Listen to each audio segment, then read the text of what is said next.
Apéro spécial course au MVP. Hello, hello, hello. Comment ça va, Alex? Bah ça va bien. Et ce petit 2, je le précise, c'est le nombre de All-Stars aux Kings. Oh. Puisque aux Suns, nous ne pouvons plus trouver 2 All-Stars cette saison. Ça devient compliqué, on va dire.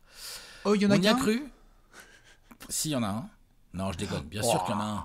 Mais bien sûr qu'il y en a un. Mais si Quand t'écoutes même. certaines personnes, il n'y en a pas. Sacré Mais, DeAndre Ayton. Ouais, voilà, exactement. Non, mais voilà, c'était surtout pour, en fait, au-delà de mettre une bastos au Suns, c'était surtout pour envoyer un petit big up au poteau des Kings parce que ça rigole joue plus. fort. Ça rigole plus à Sacramento. Ça joue fort, ça joue dur, tout à fait. On aura l'occasion de reparler des All-Stars. Aujourd'hui, on est sur la MVP. Installez-vous tranquillou bilou, on espère que vous allez bien. Si vous connaissez la chaîne de Trash Talk depuis longtemps, c'est un classique. Celles et ceux qui sont avec nous depuis des années le savent. Autour de Noël, Alex, on est à une 20-30aine de matchs. Et même si on n'est pas à mi-parcours, on aime faire un point sur les trophées. Ouais, gros tiers de saison, presque la moitié. Enfin, la moitié qui arrive, gentiment, pas presque. Il reste une petite dizaine de matchs quoi, pour arriver à la moitié.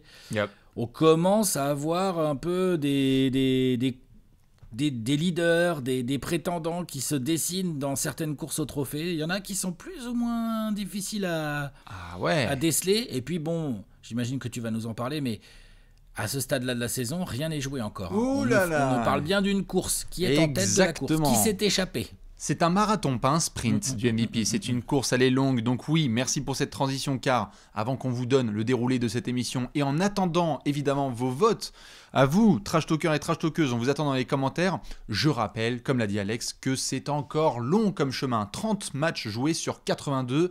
Eh bien, ça veut dire qu'on a encore beaucoup de performances à venir. Souvenez-vous, l'année dernière, on avait fait un point à mi-saison, et Alex, on avait du Stephen Curry et Kevin Durant en tête vraiment de cette course. C'est pas du tout le résultat final. Non, pas tout à fait, non. Je pense qu'on est d'accord. Je crois qu'on est bien d'accord, et d'ailleurs pour des raisons principalement de blessures, Oui, trade à Brooklyn où il n'y a plus de James Harden, compliqué. de concurrence qui n'a pas rigolé aussi. Mais oui, un Nikola Jokic qui a remis le couvercle sur la deuxième partie de saison. Donc attention, ne faites pas de conclusions hâtives. Les fans de Boston le savent, c'était la merde à l'automne 2021 et ils se souviennent ensuite du printemps 2022. Donc il y a encore du chemin. Ouais, il y a du gros chemin. Il y a du gros chemin à faire. Alors évidemment, comment est-ce qu'on va procéder? Parce que là, on est à distance, on va être avec vous sur les prochains jours. Chaque jour, on fera un point sur les trophées, donc installez-vous peinard. Comment on va fonctionner? Eh bien c'est simple, on va ouvrir quelques dossiers. Alex, on n'a pas forcément les tablettes, on n'est pas dans les poufs, mais on est en mode chacun chez soi, avec notre carnet de notes. Voilà, je vois que Alex sort son gros pad, là. vous pouvez aussi sortir vos arguments. T'as un énorme bottin là, c'est ça? J'ai quelques notes. Ouais. Et parce que je trouve que c'est une course la course au MVP cette saison, je trouve qu'elle démarre très très fort. Elle est belle, avec plusieurs gars qui ont un dossier de taré en fait. Ah, c'est du très très sérieux, tout à fait. Rien n'est joué, c'est très sérieux. Mais on doit rappeler forcément, Alex, les critères. Parce qu'on va le faire pour chaque trophée. Évidemment, on démarre avec le MVP parce que c'est la grosse fête et on a besoin justement que ça remue dans les échanges de la communauté basket en France. Et donc, déjà, je pense qu'on peut le dire, Alex, faire de la bonne grosse production statistique, ça, on va devoir compter dessus. MVP, faut produire statistiquement, il faut gagner des matchs. Ah, ça, c'est le 2. Ouais, c'est ça, important. Oui. Il faut être évidemment, pour moi, considéré comme le leader et le franchise player de son équipe. Oui. Si tu fais des super stats mais que t'es pas le patron de ton équipe parce qu'il y a un mec encore meilleur que toi dans ton équipe, a priori Compliqué. c'est mort pour le MVP. Bien sûr, on a Salut, Jalen évidemment la présence. Combien de fois on en a débattu, Alex, le fait qu'il y ait des joueurs qui soient très très bons, mais ils ont loupé 20 matchs, 25 matchs sur 82, c'est énorme. Ça c'est sûr, surtout à ce niveau-là de la saison où on est à peine plus du tiers. Si t'as déjà raté 10 matchs ou 12 matchs, c'est mort. Enfin c'est pas mort, mais c'est mort pour la course à l'instant T. Exactement. Ensuite il y a le côté valuable. Tous les ans on se chafouine dans les commentaires avec des gens pour discuter. Valuable, ça veut dire quoi? Est-ce que machin, il gagne moins que machin, mais sans machin, son équipe, elle vaut plus rien. C'est ça, si être valuable. Ouais. Tu sais que si lui, il était dans cette équipe, ils n'auraient pas du tout le même bilan. Voilà. Donc, clairement, pour juger le MVP, en tout cas de mon côté, parce que la NBA se garde bien de nous donner des critères clairs pour le MVP. Ah bah c'est chacun sa narration. Voilà, ça arrange bien tout le monde. Ça fait, comme ça permet de comparer les angles et les critères de chacun. Tout à fait. Donc, de mon point de vue, il est clair que il faut gagner des matchs, et donc oui, c'est un trophée individuel, mais il dépend un peu de certains résultats collectifs. Forcément. Pour moi, c'est absolument impossible, de la même manière que, je sais pas, on va faire le trophée de défenseur de l'année, par exemple. Si t'es dans une défense trop pourrave collectivement, ça va être compliqué d'être défenseur de l'année. C'est comme ça, c'est la vie. Après, le côté valuable, plus ça va, plus on a avec les années... plus on a de stats et de stats avancées qui permettent d'évaluer justement le côté valuable d'un joueur. Oui. Après, attention, le plus-minus, c'est loin d'être un truc vraiment très précis. Oula, ouais, non. Il y en a d'autres. Mais il y a d'autres stats que tu peux mouliner les unes à côté des autres pour éviter de juste être sur point, rebond, passe, quoi. Je schématise un peu. Non, évidemment. Vous pouvez aller fouiner. En fait, quelque part, c'est intéressant tout à fait de voir la manière avec laquelle chacun fait sa propre définition du classement des MVP. C'est-à-dire qu'à chaque fois, c'est très flou. Donc, il y en a qui vont dire « Mais oui, mais regarde sa production. On n'a jamais vu ça de l'histoire. On a vu des Westbrook faire des choses historiques. On a vu Nikola Jokic faire des choses historiques la saison dernière. » Donc, il y a aussi cette part-là de rentrer dans l'histoire. Parfois, tous les critères sont envoyés en l'air parce qu'on a fait quelque chose qu'on n'a jamais vu auparavant. Exactement. Et puis, il y a le contexte statistique, oui, qui est une chose, et il y a le contexte tout court. C'est-à-dire, oui, mais tel joueur, il a joué dans un univers une catastrophe au niveau extrasportif, et pourtant les stats elles sont là et l'équipe elle est pas si dégueu. C'est Ou ça. Lui, son lieutenant, il a toujours pas joué de la saison, un peu C'est à la ça. Jokic l'année dernière. Ouais. Où Jokic l'année dernière, non seulement il y avait le dossier statistique, alors c'est vrai qu'il y avait peut-être pas le dossier victoire comme certains auraient aimé côté Nuggets, pas aussi dominant. Par contre, l'autre, son deuxième meilleur joueur de l'équipe, c'était Aaron Gordon, donc à un moment donné, il faut aussi bien sûr. Un peu de respect pour Bones Island. C'est quand du même. contexte. Non, mais Mais le contexte tout court. Il y a le contexte statistique et il y a le contexte tout court. Mais bien sûr, le contexte d'équipe. Et puis vous le savez, c'est pas nous qui décidons, ce sont aussi les Américains. Et donc parfois la narration se porte bien. Alors avoir déjà été propriétaire d'un trophée, c'est plus compliqué de faire la doublette ou la triplette. Il y en a d'autres, c'est leur heure. Donc ils en ont parlé au camp d'entraînement. Ils ont dit let's go. Cette fois, c'est pour moi, je vais la voir. Et donc souvent, on voit des grandes performances. Alex, moi j'ajoute quelque chose qui est assez important à mes yeux, même si ce sont des matchs qui sont parfois un peu isolés, les confrontations face à des grosses équipes. Tu défonces le bas de la conférence Est ou conférence Ouest et tu fais des grosses mixtapes, d'accord ? T'es en antenne nationale face à un autre copain de la course au MVP et t'as montré c'est qui était le patron. Moi, je pense qu'il y a pas mal de votants, ça reste dans leur tête. Ça, c'est pour les votants, ouais. Moi, j'avoue que c'est un critère auquel je fais assez peu attention. J'entends. À titre personnel. Mais oui, je sais que ça reste dans la tête des votants. Oui. C'est comme ça, évidemment, on les retrouvera en fin de saison pour décerner, mesdames et messieurs, le Michael Jordan Trophy, puisque la NBA a décidé de renommer chacun de ses trophées. Je vous laisse avec Alex au niveau des réactions. Voilà. Non, attends, Michael Jordan Trophy, je dis, quitte à appeler un trophée le trophée de MVP, pour moi, ça ne pouvait finir que chez Michael Jordan. J'aurais préféré, à titre perso, Karim Abdul-Jabbar, parce qu'en plus, il en a gagné un de plus que Michael Jordan. Mais il en a déjà un. Mais il a déjà un trophée à son nom, là. C'est voilà, ça. Ok, je comprends parfaitement. Donc, moi, que ça s'appelle le Michael Jordan Trophy, j'ai absolument aucun problème avec ça. En plus, ça règle je trouve les ça, choses sur le classement all-time, voilà, je trouve ça aussi inintéressant que plein d'autres choses en NBA, ce genre de renommage de trophées, là. En plus, ils en ont créé un nouveau. Et ils en ont créé un nouveau, là. Juste pour faire plaisir à l'ego de Jerry West. De Damian Lillard. Ouais, voilà, c'est ça, tu vois. Moi, genre, ça me dérange pas, ça. Moi, je suis pas fan du trophée du joueur le plus clutch parce que ça va être quoi ? Ça va être... On va jauger comment ce truc ? Enfin, en gros, c'est pour AJ Griffin et puis c'est tout, Alex. Qu'est-ce que tu veux que je te dise ? Il plante des game winners, il est rookie, c'est comme ça, voilà. Voilà, mais...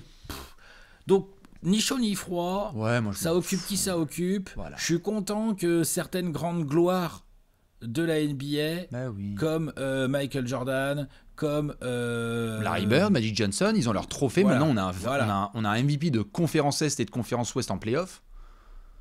Défenseur de l'année, Hakeem Olajuwon. C'est très bien. Je trouve ça cool, tu vois, que Hakeem, il a un trophée à son nom et tout. Je kiffe bien. Maintenant, voilà, pourquoi Hakeem Olajuwon ? Pourquoi pas Dikembe Mutombo, en fait ? Parce qu'il aura autre chose. Non, mais tu vois. Et qu'ils n'étaient pas dans les mêmes classements all-time. Voilà.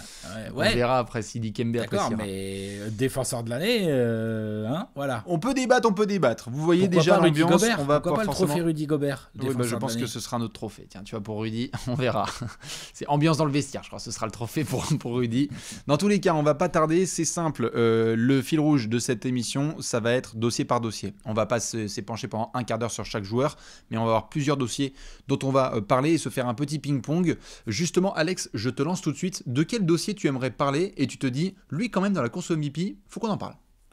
Déjà, ce qui est intéressant, c'est que parmi tous les candidats potentiels qu'on a, là, tu as mis quelques visages en haut de cette magnifique miniature. Je me suis appliqué. Voilà, ouais, exactement.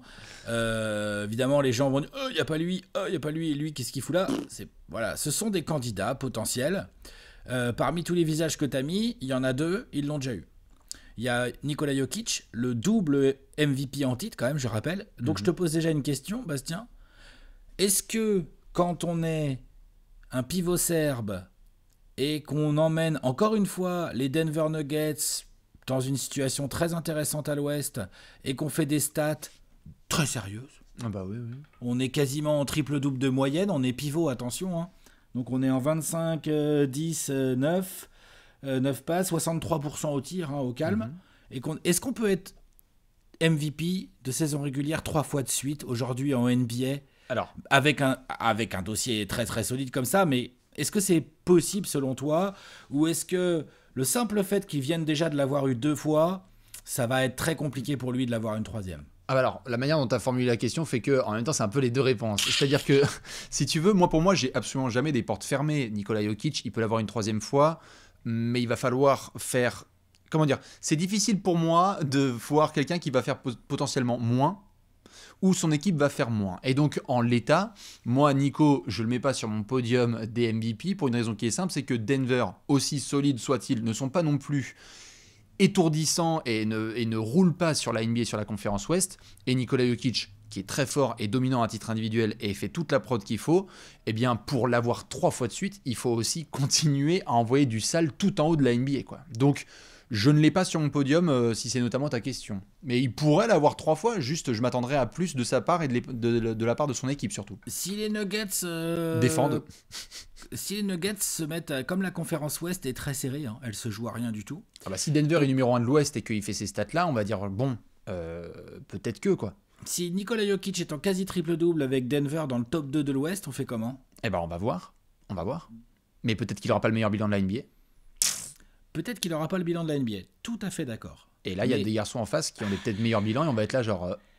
je suis d'accord. On va peut-être faire tourner le trophée. D'ailleurs, il y a un autre garçon, du coup, comme ça, je te fais rebondir là-dessus, Bien qui sûr. lui aussi a déjà eu le MVP il n'y a pas longtemps et qui a un meilleur bilan que Nikola Jokic, c'est Giannis Antetokounmpo.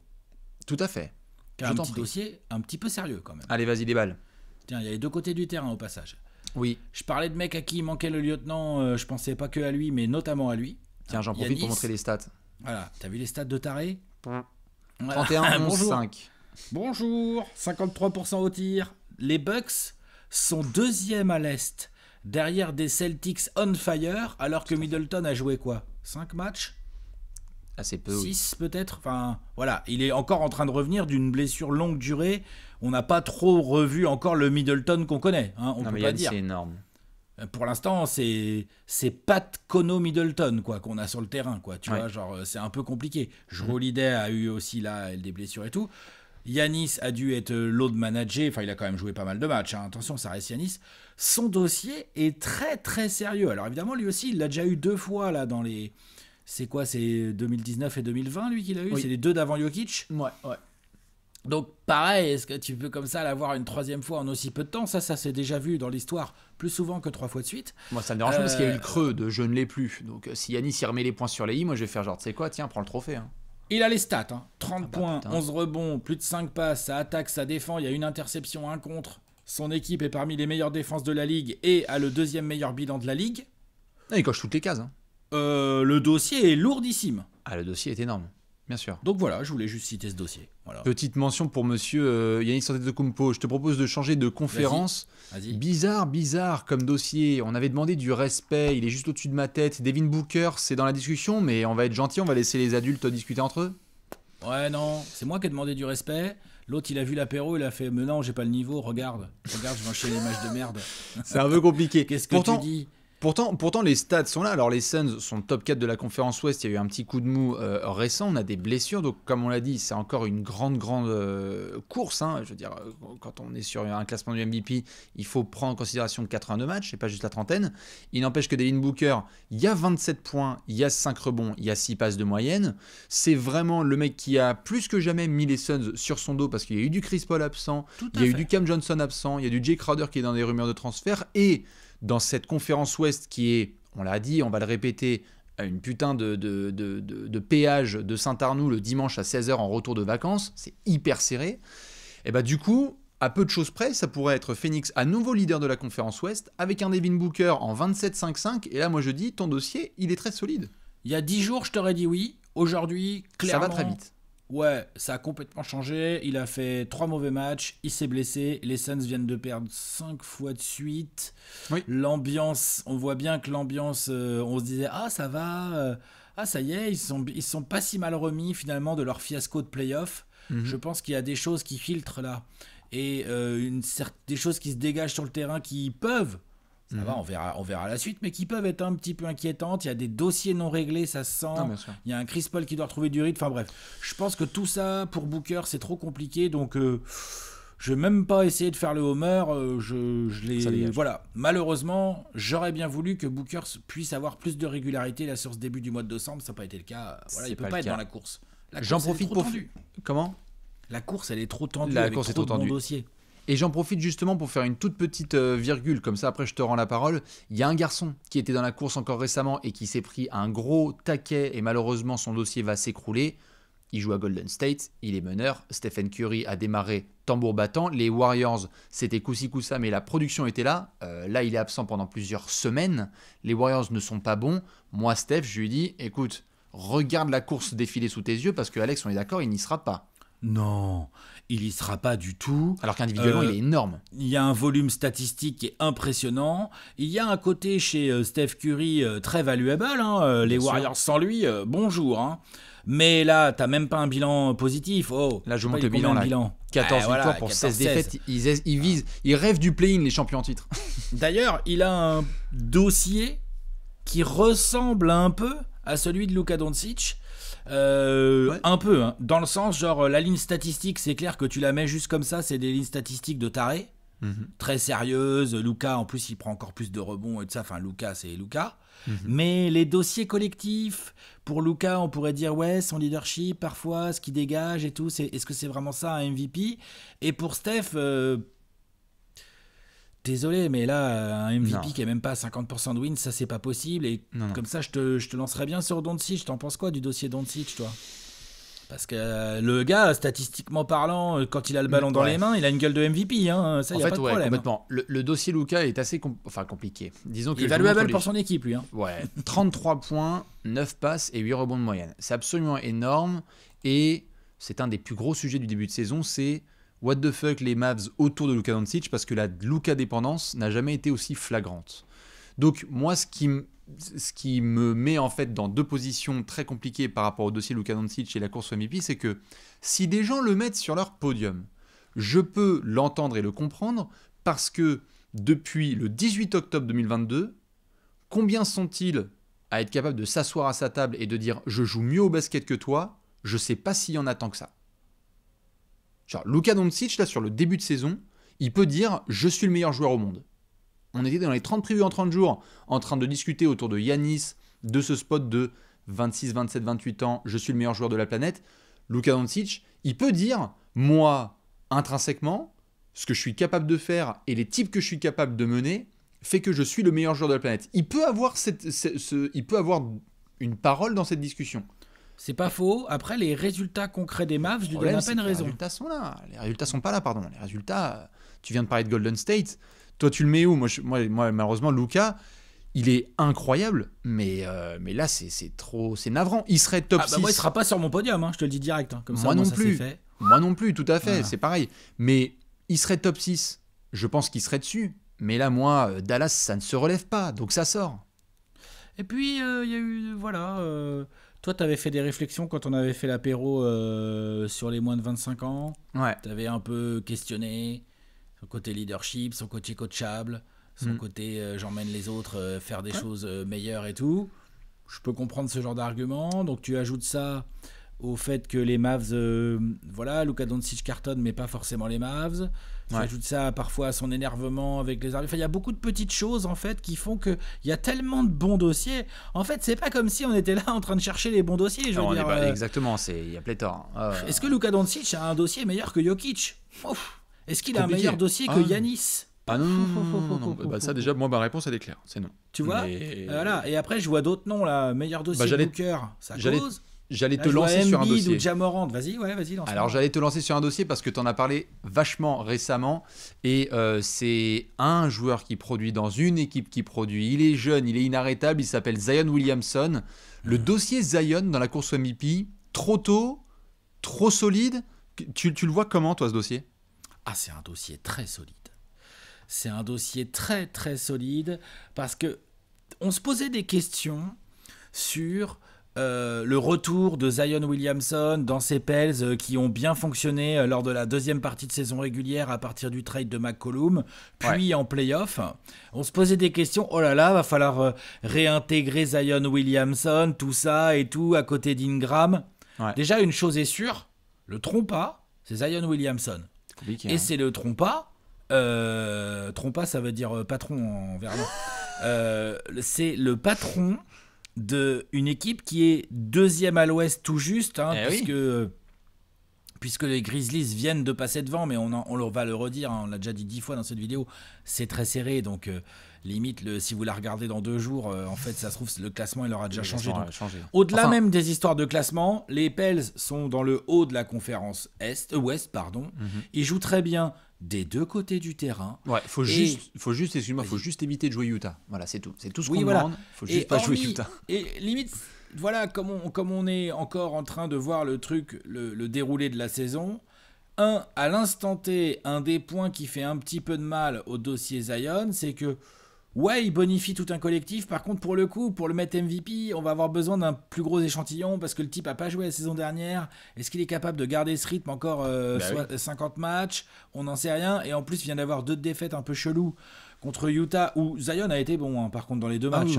Il a été bon, mais ça perd. Donc, bon, voilà, tout le monde ne peut pas battre Lauri Markkanen cette année. On l'a bien vu, de toute façon. Donc, voilà.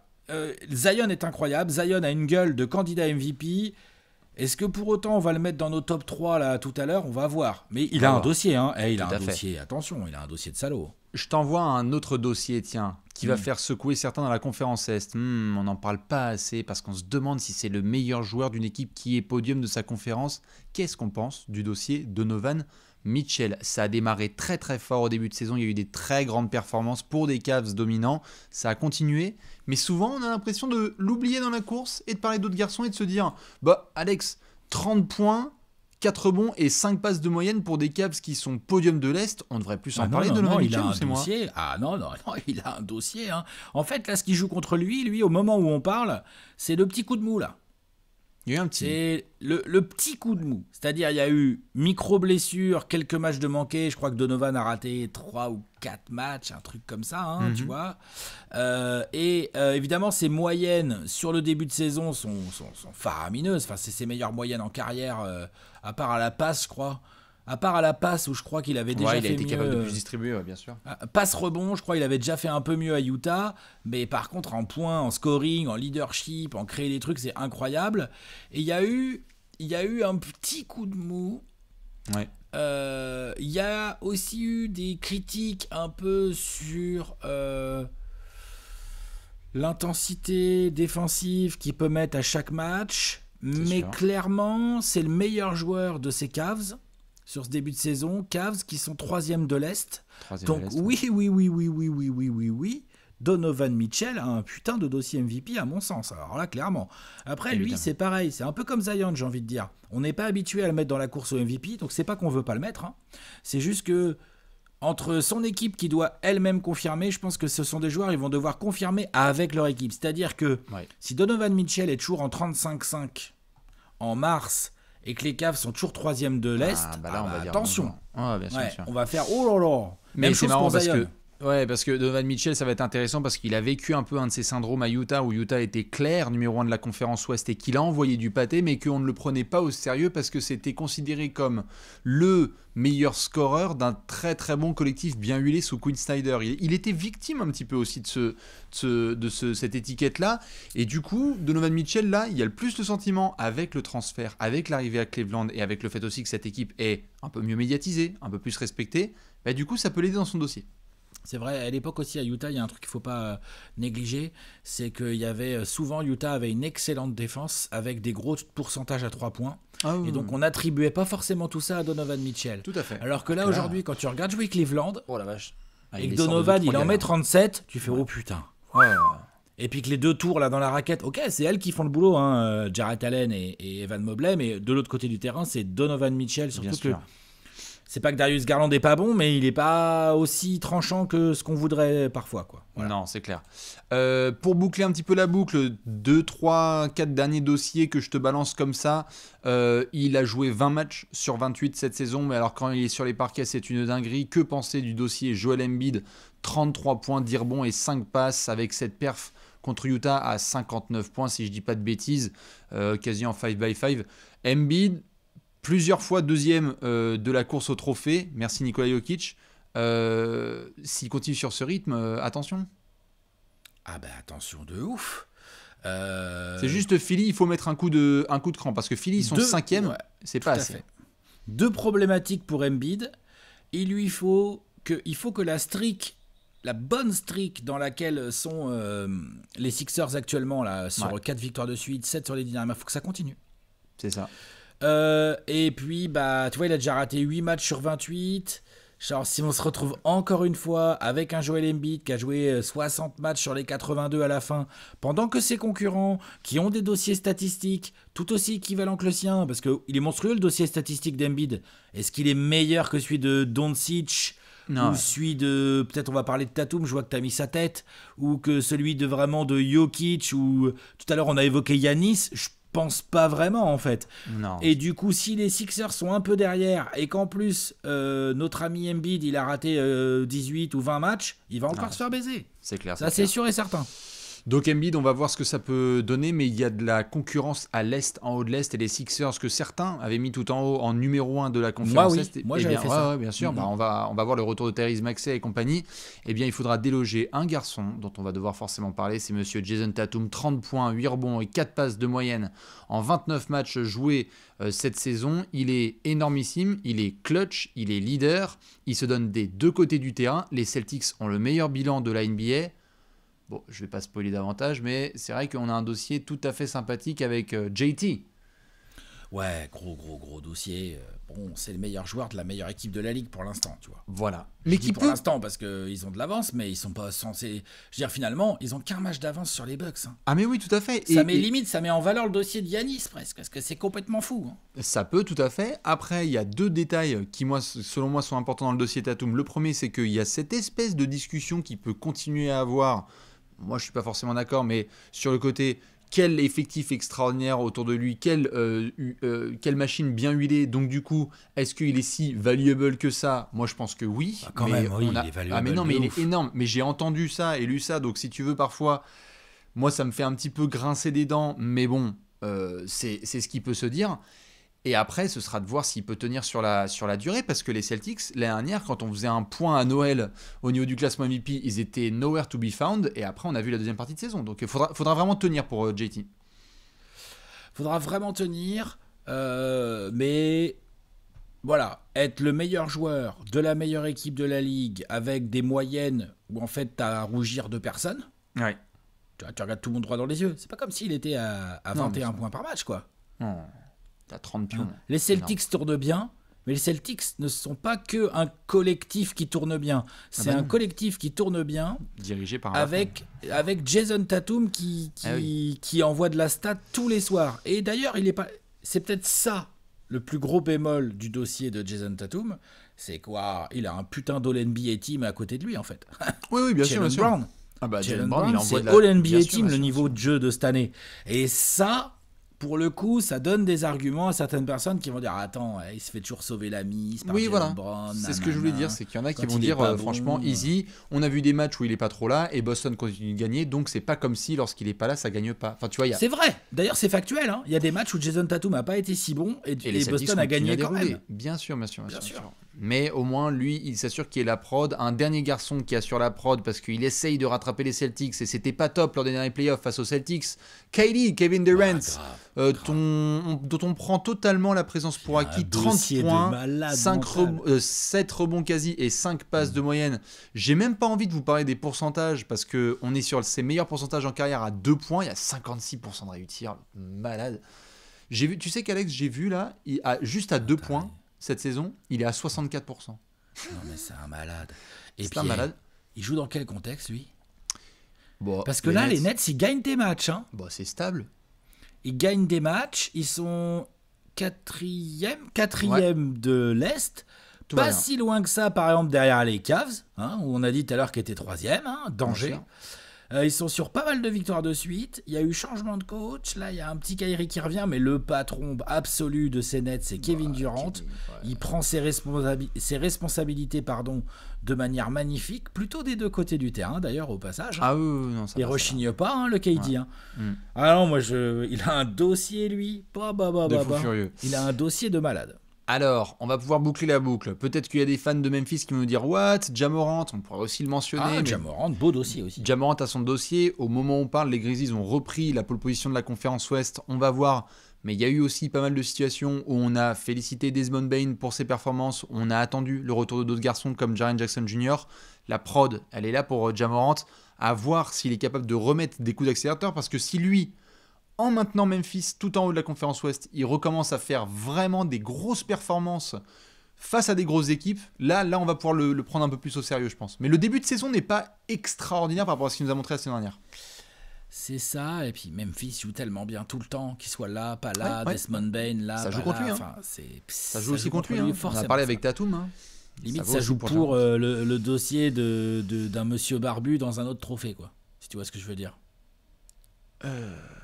Un monsieur barbu qui coach les Grizzlies, donc il pourrait briguer un autre trophée qu'il n'a pas eu l'année dernière. Je te vois venir, bien évidemment. Damien Lillard, on le laisse de côté. DeMar DeRozan, merci, non merci. Pascal Siakam, on attend de voir. Et Jimmy Butler, c'est pareil. Julius Randle, on va rester sérieux. Est-ce qu'on se fait un podium ? Allez. Vous êtes prêts? Et on attend vos podiums justement dans les commentaires. Alex va balancer son 3-2-1. Je vais balancer mon 3e, 2e et 1er. Et on va pouvoir débattre. Alex, au bout de 30 matchs là, pour les fêtes de Noël, quel est ton podium de la course au MVP? Alors, à aujourd'hui. Oui. Ça veut pas dire que je pense que c'est ce qui sera à la fin de la saison. Mais à aujourd'hui, voilà dans quel ordre je mets la course. Je mets tout le monde... Enfin, mon podium, ils sont tous à l'Est. Hein. Comme ça, au moins, j'annonce la couleur directe. Boum. 3e, Giannis Antetokounmpo. 2e, Kevin Durant. Okay. Et 1er, Jason Tatum. Et alors, je peux vous dire que Kevin Durant, s'il continue comme ça et qu'il nous tracte les Nets sur un podium, voire plus si affinité de l'Est, avec les lignes de stats qu'il a et d'où il revient et tout, il va falloir s'accrocher pour que les votants lui filent pas le MVP, je vous le dis. J'entends. Là, j'ai 3 garçons aussi, ils sont à l'Est. De bâtard. 3 à l'Est aussi, toi? Les 3 sont à l'Est. Donc ça y est, l'Est, t'es d'accord avec moi? L'Est, c'est le patron. Ah, bah n'empêche que je dis ça sans rigoler cette année. Hein. Cette année, ça rigole pas le niveau de l'Est. Arrête de contracter. Non.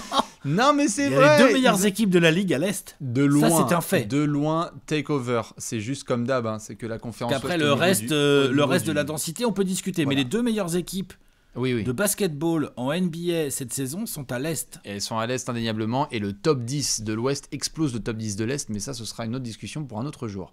J'ai 3 garçons dans la conférence Est. Mais peut-être que je n'ai pas les mêmes. Et peut-être que je n'ai pas le même ordre. 3e de ma course au MVP, monsieur Joel Embiid du côté des Sixers. 2e, monsieur Giannis Antetokounmpo. Et 1er, nous sommes d'accord, monsieur Jason Tatum. Donc il y a déjà un garçon qu'on n'a pas tout à fait, puisqu'on a un différent. Toi, tu as KD. Moi, j'ai Joel Embiid. Toi, t'as Embiid plus que KD, toi. Ouais. C'est marrant, ça. Pourquoi ? Parce que en fait, le bilan est quasi similaire. Enfin, je veux dire, je vais montrer, ça joue à 2 victoires. Je crois qu'il y a 2 victoires d'écart. C'est extrêmement serré. Je trouve vraiment que Embiid, des deux côtés, il est tellement dominant en fait. Joel Embiid, quand il est là, il est tellement dominant des deux côtés du terrain. Alors, il y a parfois eu certains moments sur la défense où il a un petit peu plus relâché, mais ses performances sont tellement monstrueuses à titre individuel dans un collectif où il a essayé de mettre encore une fois la franchise sur son dos, alors qu'il n'a pas certains garçons, alors qu'il essaye de faire des bonnes intégrations. Je trouve que vraiment Joel Embiid, non seulement à un niveau de MVP, mais que chaque soir, lorsque je le vois sur le terrain, c'est très clairement le meilleur joueur. Alors tu vas me dire... Parce que c'est pas chaque soir, contrairement à Kevin Durant. Pour Joel Embiid ? Bah ouais. Kevin Durant, il rate pas de match, lui.